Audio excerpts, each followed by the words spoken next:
I never needed much from my family. A little attention, maybe a sliver of recognition, but those were always reserved for someone else. My sister, Camille, had been the center of their universe from the moment she was born, a delicate preemie wrapped in wires and worries, while I was cast into the background like an understudy in a play that never needed me. It wasn't always this way. When I was a child, my parents were ordinary, attentive enough, present in the way parents should be. But the night Camille was born, everything shifted. My mother's sister woke me at 2 in the morning, hurriedly stuffing clothes into a bag as she murmured about the hospital, about how things had gone wrong. Camille came too early, too fragile, and suddenly, I was no longer their daughter. I was just the healthy one, the one they didn't have to worry about.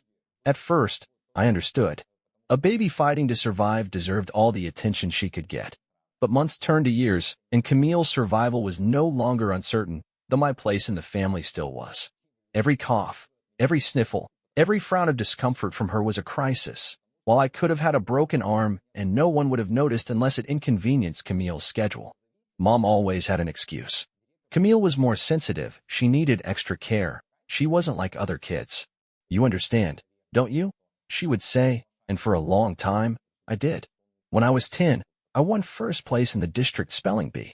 I came home with a certificate in my hands, glowing with pride, only to find my mother crying because Camille had fallen at recess and scraped her knee. She needed stitches too, to be exact. I stood there, holding that certificate while my mother clutched Camille, rocking her as if she'd just returned from war. I quietly slid the certificate into the kitchen drawer. No one ever asked about it. By the time I reached high school, I had given up trying. Camille had mastered the art of being the center of attention. When she wasn't actually sick, she made sure she seemed as if she was. A headache was a migraine. A slight fatigue became a mysterious ailment that required doctors, specialists, and above all, my parents' undivided attention. If she was struggling in school, she got tutors and extensions, while I was expected to be independent. My straight-A report cards were acknowledged with a glance, while Camille's barely passing grades were praised for being an improvement. But I wasn't just invisible, I was expendable. The house itself seemed to reinforce that. Camille's room was constantly renovated, made into a serene, luxurious space for her comfort. Meanwhile, my room remained frozen in time, the same peeling wallpaper from when I was 6, the same creaky bed frame that had once been my mother's. Then came the real gut punch college. When Camille announced she wanted to attend an out-of-state private university, my parents scrambled to find ways to afford it, taking out loans, borrowing from relatives. When I asked about my college fund, my mother just blinked. "Oh, honey, we never thought you'd need help. You're so resourceful." I paid my own way through school. Scholarships, part-time jobs, loans, every bit of it I earned myself. And I thrived. I discovered a love for rare artifacts, for history, for things that had been lost and forgotten, just like me. By the time I graduated, I had already built a network in the world of estate auctions and antique dealing. I could see value in things others dismissed, just as I had learned to see value in myself when my family couldn't. Years passed. I worked my way up, landed a position at a prestigious auction house, and eventually branched off to start my own firm. It was terrifying, thrilling, and in the end, wildly successful. The business flourished, my reputation grew, and before I knew it, I had something I never thought possible: wealth. Real wealth. More money than I had ever dreamed of, enough to secure my future, enough to help the people I chose to help. But of course, my family didn't know. For years, I let them believe I was struggling, barely scraping by. I didn't need their validation, and I certainly didn't need their hands in my pockets. But secrets have a way of coming out, and mine was about to be forced into the open in the most spectacular way. It started with a simple family dinner, a rare occasion when I still humored them with my presence. Camille was, as always, the focus of the evening, lamenting about the stress of her job, how her company was refusing to promote her despite her obvious talent. My parents nodded sympathetically, promising to find a way to help. Then, out of nowhere, my father turned to me. "You know, if you had a real job, you could contribute to the family. Help Camille out a little." I stared at him. "A real job? Help Camille?" I let out a short, humorless laugh. "I think I'll be okay." It should have ended there. But Camille, ever the one to seize an opportunity, smirked. "Oh, please. You're barely getting by, aren't you? Still working at that little auction house?" Something inside me snapped. Maybe it was the years of being dismissed, the constant belittling, the assumption that I was always less. Or maybe just maybe, I was tired of hiding. I pulled out my phone, tapped a few buttons, and slid it across the table. Camille frowned, looking down at the banking app open on my screen. The color drained from her face. What the? My mother leaned over her shoulder and gasped. My father snatched the phone, staring at the numbers as if they had personally offended him. $14.6 million. My account balance, right there in bold. Silence fell over the table. Then, my mother's voice, barely above a whisper. Where did this come from? I leaned back, tilting my head. From my real job. The silence stretched across the table, thick and suffocating. Camille's eyes flicked between the screen and my face, disbelief twisting her features. My father clenched his jaw, so tightly I could see the muscles twitch. My mother, well, she just looked confused, as if her brain simply couldn't process the information in front of her. 14.6 million? My father's voice was hoarse, his knuckles white as he gripped my phone. This has to be a mistake. I reached out, plucked the phone from his hands with a calmness I didn't feel. No mistake. Camille's fork clattered against her plate. But how? She shook her head like she could rattle an explanation loose. You don't have a real job. You work at some antique shop or whatever. I smiled, slow and deliberate. That's what you always assumed. Never bothered to ask, did you? Her mouth opened, then closed. My mother, still struggling to grasp reality, suddenly let out a nervous laugh. Oh, honey, you can tell us the truth. Did you win the lottery? Is this some kind of joke? No joke. I leaned forward, meeting each of their gazes. I own one of the most successful jewelry authentication firms in the country. My company has offices in multiple cities. I work with private collectors, museums, auction houses. That number on my account? That's just liquid cash. My father was still staring at the table, eyes vacant. Camille looked like she'd swallowed a lemon. But my mother, her expression shifted. I knew that look. It was the same one she got when she found a coupon for 20% off at her favorite boutique, an opportunistic glint sparking to life. Well, she started, smoothing her napkin on her lap, her voice suddenly light, casual. That's wonderful news, dear. Truly wonderful. She reached for her wine glass, took a delicate sip.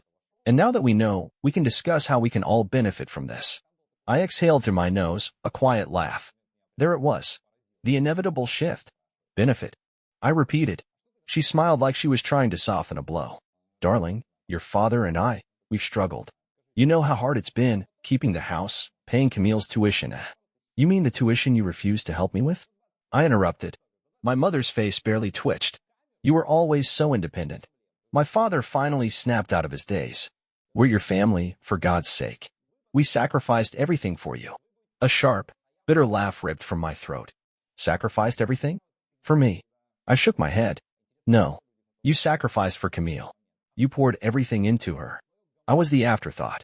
Camille, who had been stewing in quiet rage, finally exploded. Oh my God. Can you stop playing the victim for once? You have millions of dollars and you're acting like you had some tragic life. Poor you. What do you even do with all that money? I tilted my head. Wouldn't you like to know? She scoffed. You don't even live like you're rich. You drive a normal car. You don't flaunt it. Because I don't need to. I cut her off. Unlike you, I don't define my worth by what I can show off. Her lips pressed into a thin line. You're being so selfish. I arched a brow. Selfish? She gestured wildly at me, at the air, at my untouched plate of food. You have more money than you could ever spend, and you let us struggle? You let Mom and Dad pay off my loans when you could have just handled it? You let us think you were barely getting by while you were hoarding wealth. I felt a flicker of something dark, something I had buried for years. I leaned back in my chair, watching her unravel, watching my parents stare at me like a golden goose they'd never realized they had. You never asked, I said simply. Not once. My father let out a harsh breath. All right, enough of this. He rubbed his temples. We need to be rational here. I waited.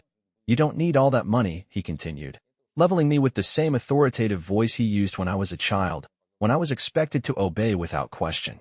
You can help your sister. She deserves it. There it was. I let the words hang in the air. Let them sit with the sheer audacity of them.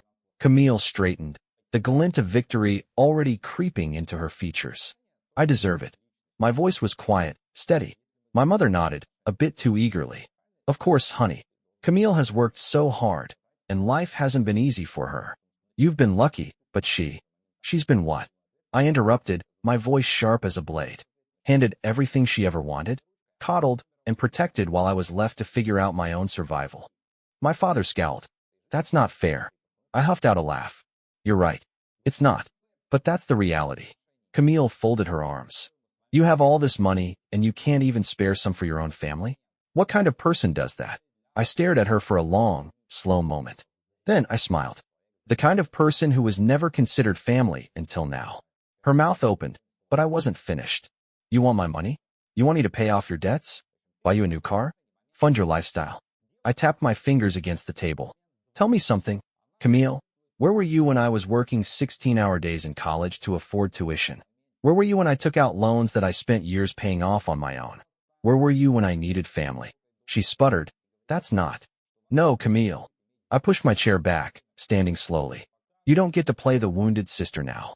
My mother's face was red, her hands gripping her napkin like it was the only thing keeping her grounded. This is ridiculous, she muttered. You're being cruel. This is not how family treats each other. I inhaled sharply, feeling the weight of decades pressing against my ribs, squeezing my lungs, making it hard to breathe. Then, in the quietest, steadiest voice I could manage, I said, You never treated me like family. The table fell into silence again. For the first time in years, I saw it. An understanding flickering behind my father's eyes, a realization dawning behind my mother's mask of denial.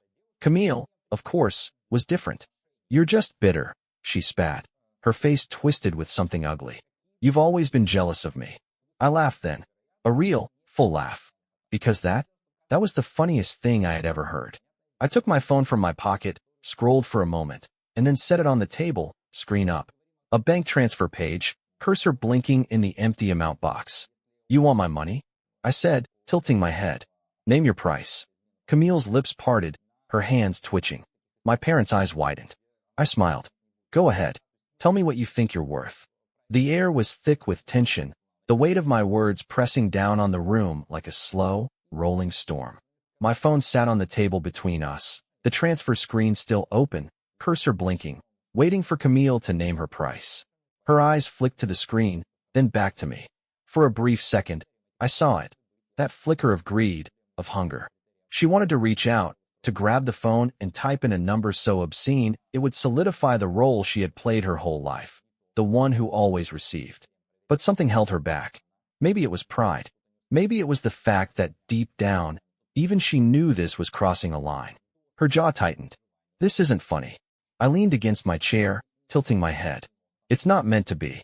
My father let out a slow breath through his nose, his hands pressed against the table as if grounding himself. Enough of this, he muttered, shaking his head. We're a family. We take care of each other. I snorted. Funny.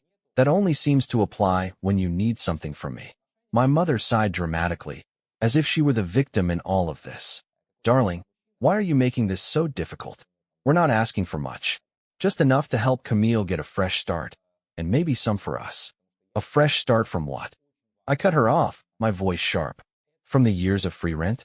The loans you took out for her degree that she never finished? The vacations? The new car you gifted her while I had to buy my first one with 3 part-time jobs? I shook my head. No. You want me to pay for Camille's bad decisions. Again. She deserves a chance. My mother tried again, her voice pleading now. She hasn't had the opportunities you've had. I laughed. I actually laughed. Opportunities? I repeated, my voice dripping with disbelief. You mean the ones I built for myself? The ones I clawed my way into without a single hand from any of you? Camille let out an exasperated sigh, her patience running out. Oh my God, do you hear yourself? You're acting like you're some kind of self-made billionaire when in reality, you just got lucky. Lucky, I echoed. Right. The years of studying while working double shifts. The nights I went without sleep building my business. The sacrifices I made to get where I am. Pure luck, huh? She rolled her eyes. Oh, please. People like you love to pretend you pulled yourself up by your bootstraps. But let's be real, you had it easier than most. I stared at her, completely floored. Easier?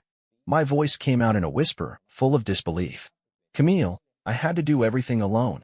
My father, who had been quietly seething, suddenly leaned forward. And we let you, he said firmly, as if that was something to be proud of. Because we knew you could handle it. We knew you didn't need us. I blinked at him. My mouth opened, then closed. I had no words. He said it so plainly, as if it were the most natural thing in the world. They didn't help me because they didn't think I needed it. They didn't support me because they assumed I would survive without it. Camille, on the other hand, was coddled because they thought she did need them. But did they ever ask if I needed them? Did it ever occur to them that I might have wanted support, too? I sucked in a slow breath. You think that justifies it? I whispered. We love you, sweetheart, my mother said, reaching across the table as if to take my hand. And we know you love your sister. That's why we know you'll do the right thing. I let her words hang between us for a long, agonizing beat. Then, slowly, deliberately, I picked up my phone. I saw the relief in her eyes, in Camille's, and my father's. They thought I was giving in. That I was about to transfer some obscene amount of money to them like a dutiful daughter, like a well-trained cash machine. Instead, I opened the banking app, scrolled to my recurring transactions, and pressed cancel on the monthly transfer I have been secretly sending them for years. A chime sounded. Transaction terminated. The color drained from my mother's face. What did you just do? I set my phone down and looked her dead in the eye. I stopped paying for your lives. Camille shot up from her chair so fast it nearly toppled over. What the hell is wrong with you? I leaned back, feeling something I hadn't in years control. No, Camille, I said calmly. What's wrong with you? With all of you? You sat here for years, letting me support you while thinking I was struggling. You never once questioned it. Never once thought to ask how I was doing. You just assumed it was my job to take care of you. My mother, still pale, shook her head. We didn't ask for that money. You didn't have to, I shot back. You just expected it. My father clenched his fists, his voice low and furious. You ungrateful little. I stood up. Don't finish that sentence. His eyes widened, not used to being challenged. For years, I said, my voice unwavering, I sat through your dinners, listening to you talk about Camille's struggles while ignoring mine. I listened to your pity, your backhanded comments about my little antique job, while I was building something you can't even begin to comprehend. And now that you see what I've built, now that you realize I have more than you ever imagined, suddenly, I'm important to you? Suddenly, I owe you. My mother opened her mouth, but I didn't let her speak. You ignored me when I was a child. You belittled me when I was an adult. And now, you expect me to bankroll you. I shook my head. Not anymore. The weight of my words settled over the room like a suffocating fog. Camille scoffed, grabbing her bag. Whatever. You're just bitter and alone. I smiled. And yet, somehow, I'm still happier than you. Her nostrils flared. Go to hell. I picked up my coat. I'm already free of it. With that, I turned and walked out, leaving behind the only thing I had ever needed to them. I didn't look back. Not when I stepped outside, not when I got into my car, and certainly not when my phone began to vibrate with frantic messages from my mother. I drove away from that house, from decades of neglect wrapped in expectations, feeling something strange and unfamiliar blooming in my chest. Relief. The drive home was eerily quiet. No radio, no notifications aside from my family's growing desperation. I ignored every single one, fingers gripping the steering wheel as the reality of what I had just done settled over me. For the first time in my life, I had chosen myself. And it felt good. By the time I reached my house, my actual home, not the place where I had spent my childhood playing second fiddle, I was exhausted. Not physically, but emotionally, as if years of pent-up resentment had been siphoned from my body in that dining room. I barely had the energy to take off my coat before collapsing onto my couch. But the peace didn't last long. The doorbell rang. I didn't move at first. I knew exactly who it would be. I had cut off the supply, and like addicts in withdrawal, they wouldn't let go without a fight. The bell rang again. Then a knock. A voice followed. Camille. Open the door, you selfish beast. She cut herself off, exhaling sharply. I could hear her pacing on my front porch. I just want to talk. No, she didn't. Still, against my better judgment, I stood and made my way to the door. I pressed my hand against it, hesitating. Go home, Camille. There was a pause. Then, you're really going to shut me out? After everything? I let out a humorless laugh. Everything. You know what I mean. Her voice was sharper now, the mask of control slipping. You can't seriously think this is fair. I closed my eyes, inhaling through my nose. You've had everything, Camille. And now, because you can't take mine, suddenly it's unfair. You're my sister, she hissed. Family takes care of each other. I felt something cold creep up my spine. I leaned closer to the door.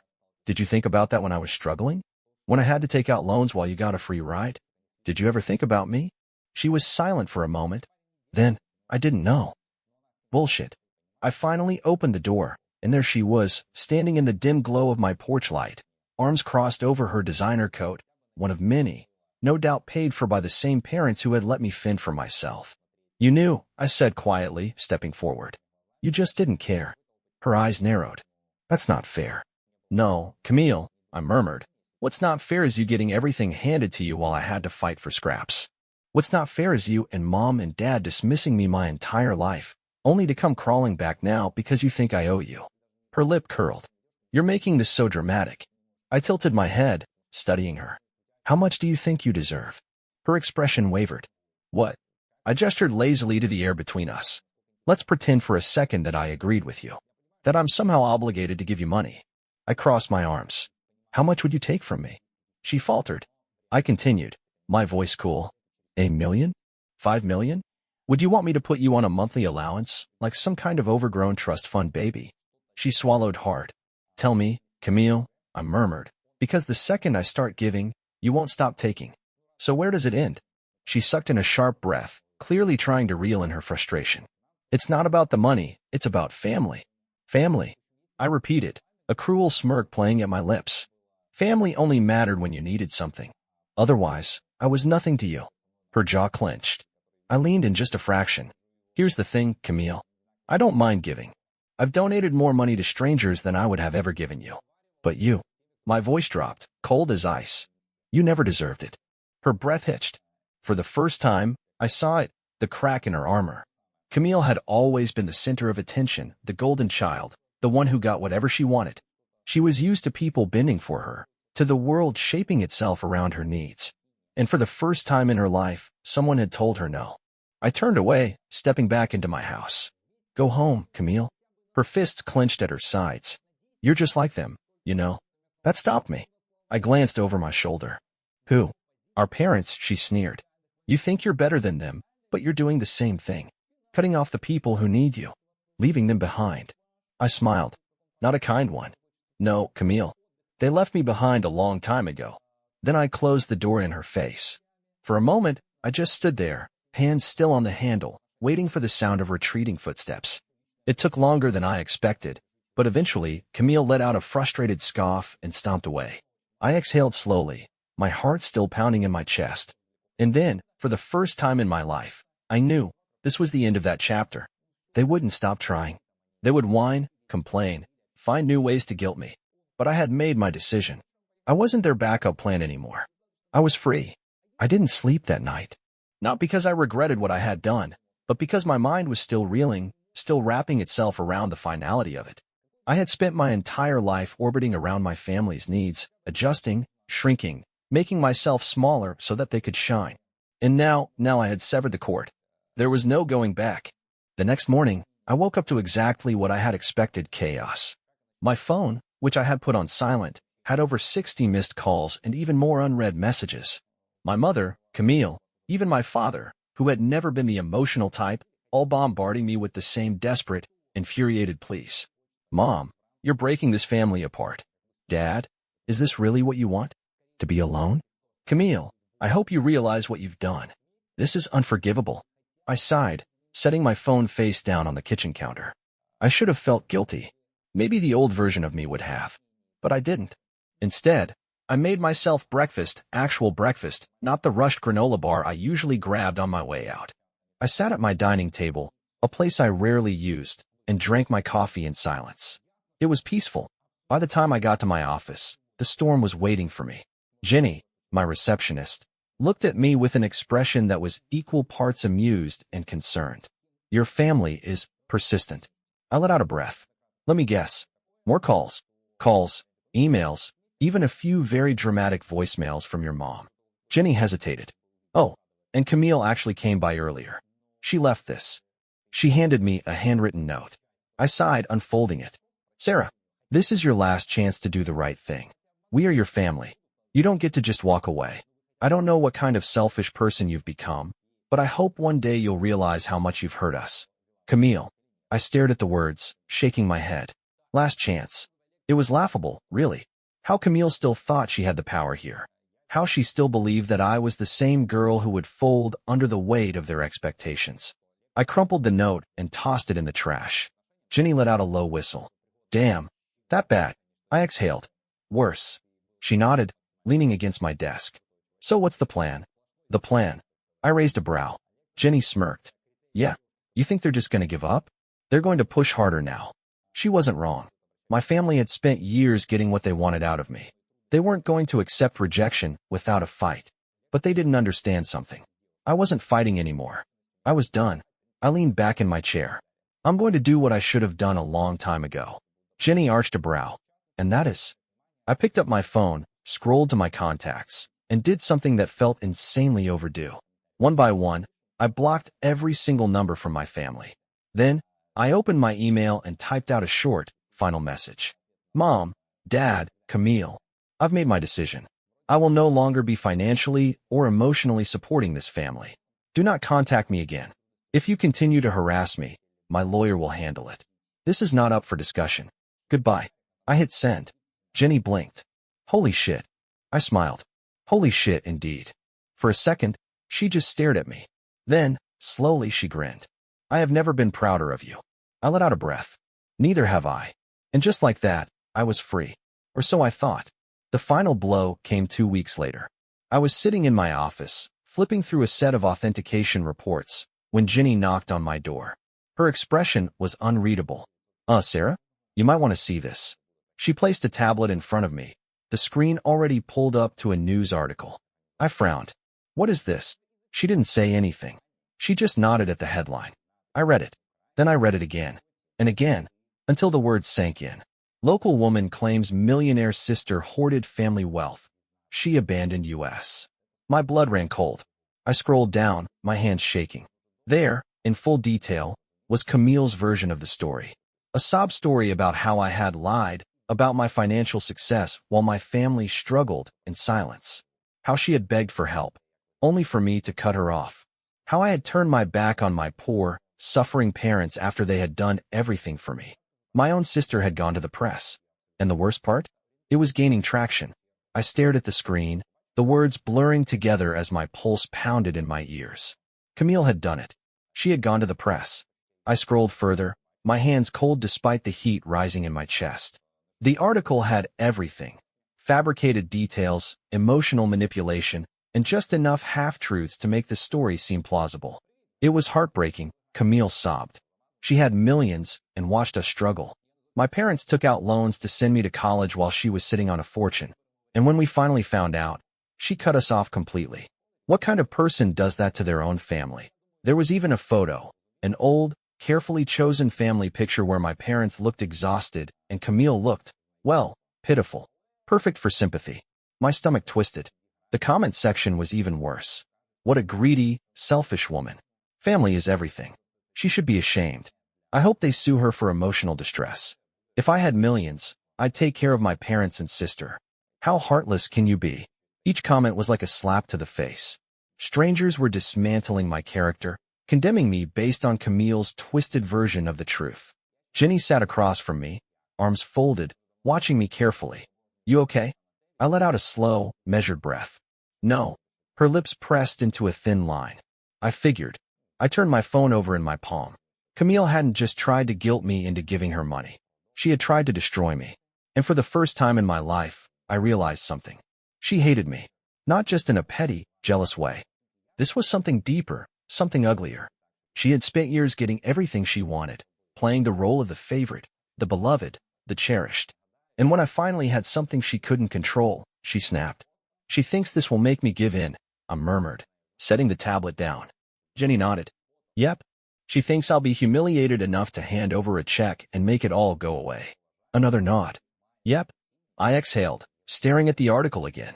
For a brief, fleeting moment, I considered it. Not because I wanted to give her anything, but because I knew how the world worked. I had built my company on reputation, on trust, and now my own flesh and blood had just dragged my name through the mud. Would this cost me business? Would my clients doubt me? My jaw tightened. Then I looked at Jenny. You know what? What? I smiled. Slowly. She just made the biggest mistake of her life. Camille expected me to react emotionally. She expected me to panic, to lash out, to do something reckless. I did the opposite. I picked up my phone, scrolled through my contacts, and dialed a very specific number. A deep, steady voice answered on the second ring. "Sarah." What a surprise. "Hey, Greg," I said, forcing calm into my voice. "I need a favor." Gregory Dunn was my lawyer.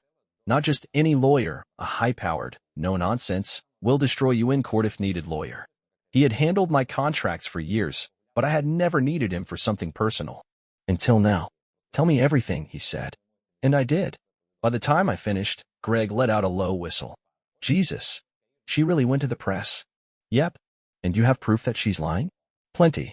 He was silent for a moment. Then, "You want to sue for defamation?" I considered it. I really considered it. But then a better idea came to mind. "No," I said slowly. "Not yet." Greg chuckled. "What do you have in mind?" I smiled. "I want to let her dig her own grave first." It took less than 48 hours for Camille's story to start unraveling. First, my lawyer sent a cease and desist to the publication that ran the article. It forced them to retract certain statements, but the damage had already been done. Then, I leaked my own version of events carefully, subtly. No interviews. No drama. Just quiet, undeniable facts.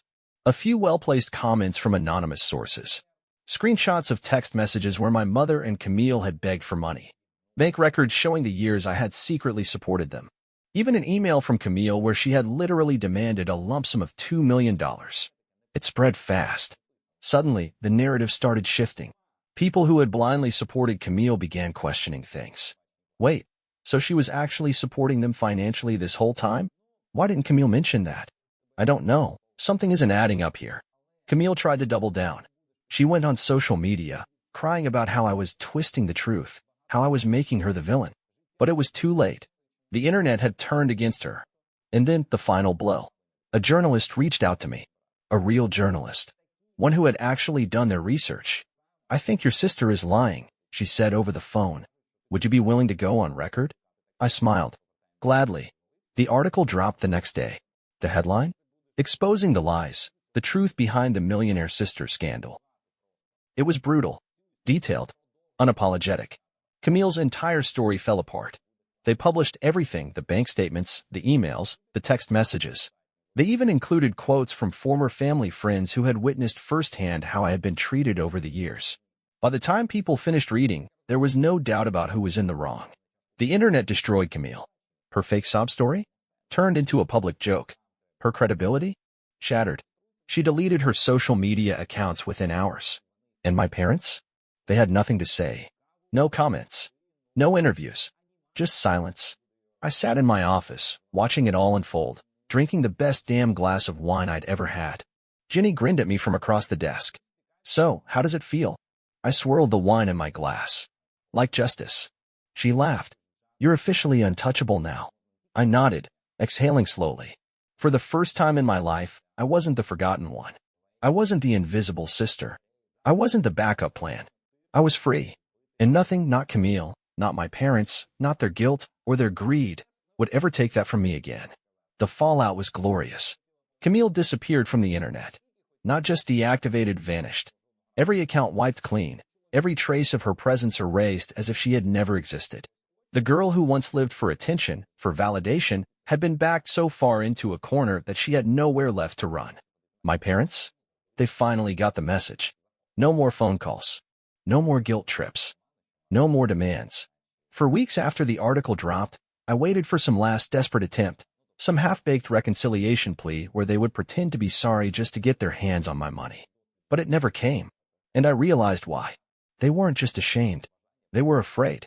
Afraid because, for the first time, I wasn't the powerless, invisible child they had ignored for decades. I was someone who could fight back. Someone who had already won. And people like them? They couldn't handle losing. It took time to adjust to my new reality. For the first time in my life, I wasn't carrying the weight of my family on my back. There were no more carefully planned visits, no more pretending I had less than I did just to keep the peace. I was done performing. The freedom was intoxicating. I traveled. Not the kind of performative luxury vacations Camille used to post about, but real travel. The kind where you actually experience the world, not just take pictures of it. I spent a month in Italy, studying the intricate history of Renaissance jewelry. I took a last-minute flight to Japan just to attend an exclusive estate auction. I went to Morocco and got lost in the maze of markets, haggling over antique rings just for the thrill of it. I lived. And while I was doing that, my company flourished. With my name cleared, new clients came flooding in. Collectors who respected discretion. Museums that valued integrity. Even a few high-profile figures who had previously been skeptical now wanted me handling their most valuable pieces. And the money? It poured in. More than I ever could have imagined. But the best part? I didn't have to hide it anymore. No more dressing down for family dinners. No more pretending my car was a second-hand deal. No more secrets. If I wanted to buy a penthouse overlooking the city, I did. If I wanted to wear a Cartier watch that cost more than Camille's entire wardrobe, I did. If I wanted to enjoy my success without guilt, I did. Because I had earned every single bit of it. 6 months after cutting them off, I got a letter in the mail. From Camille. I held it between my fingers, debating whether to even open it. She wasn't worth my time. Not anymore. But curiosity won out. I tore the envelope open and unfolded the letter. It was short. Pathetic. Really. Sarah. I don't know what you want from me. I've lost everything because of you. My job, my friends, my reputation. I can't even go online without people calling me a liar. Is this what you wanted? To ruin my life? Congratulations. You win. I hope you're happy. Camille. I laughed. Actually laughed. Even now, after everything, she still didn't get it. I never set out to ruin her life. She did that to herself. She just never thought she'd face the consequences. I crumpled the letter and tossed it in the trash. Camille had spent her whole life expecting someone to clean up her messes. Expecting to be bailed out. Expecting me to save her. Not this time. I was not her backup plan. Not anymore. A year passed. Then 2. Not a word from Camille. Not a single call from my parents. I had one. Not because I had more money than them. Not because I had destroyed their lives. But because I had peace. And after a lifetime of being forgotten, overlooked, and dismissed, peace was the greatest victory of all. One day, I found myself sitting at a cafe in Paris, sipping espresso while flipping through an auction catalog. An older woman sat at the table beside me, admiring the ring on my finger. Beautiful piece, she said. Antique. I smiled. Early 1900s. A rare design. She chuckled. You sound like someone who knows their jewelry. I took a sip of my coffee and glanced at the catalog. You could say that, I said, setting it down. On the cover, in bold, elegant lettering, was the name of my company. The legacy I had built. The one that would live long after my family had faded into nothing. And as the sun warmed my skin, and the world stretched open before me, I realized something. For the first time in my life, I wasn't running away from my past. I was walking toward my future. And it was mine.